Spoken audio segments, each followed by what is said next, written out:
Méditation du 25 juillet. Apprendre à dire non. Mais que votre oui soit oui et que votre non soit non, afin que vous ne tombiez pas sous le jugement. Jacques 5, verset 12. T'est-il déjà arrivé d'accepter une invitation à une fête ou à une autre activité à laquelle tu n'avais pas envie de participer, simplement pour ne pas décevoir quelqu'un? T'a-t-on déjà demandé de rendre un service que tu ne pouvais ou ne voulais pas rendre, mais que tu as fini par faire par engagement ou par pression? T'a-t-on déjà proposé quelque chose qui allait à l'encontre de tes principes et que tu as accepté par peur ou par curiosité? Si tu réponds oui à toutes ces questions, quelque chose ne va pas. Tu ne sais pas dire non et cela peut avoir de graves conséquences. En disant oui alors que tu veux dire non, tu es malhonnête avec toi-même et tu renonces à ta liberté. Tu laisses les autres décider à ta place et mets en danger ta santé, ta sécurité et ton salut. Il ne s'agit pas d'être égoïste, grossier ou rebelle, mais d'être cohérent avec soi-même, de savoir ce que l'on veut et ce que l'on ne veut pas, et de savoir poser des limites saines.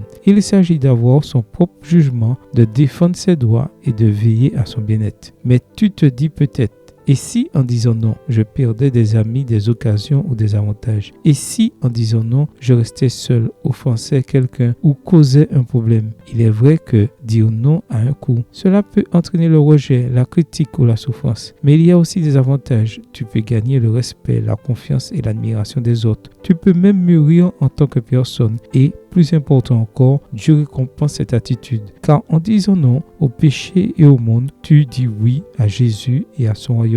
Tu dis oui à la vie abondante que lui seul peut te donner. C'est pourquoi je t'invite aujourd'hui à apprendre à dire non avec fermeté et amour, sans peur, sans culpabilité et sans hésitation. À dire non aussi souvent que nécessaire. Jésus a dit, si quelqu'un veut venir après moi, qu'il renonce à lui-même, qu'il se charge de sa croix et qu'il me suive. Matthieu 16, verset 24. C'est le premier non que tu dois dire et le plus important, renoncer à toi-même. Dire non à tes désirs égoïstes et à tes projets qui vont à l'encontre de la volonté de Dieu. Apprends à dire non pour pouvoir dire oui. Oui à Dieu, à sa volonté et à son dessein pour ta vie. Es-tu prêt? Amen. Bonne journée à toi et que le Seigneur te bénisse.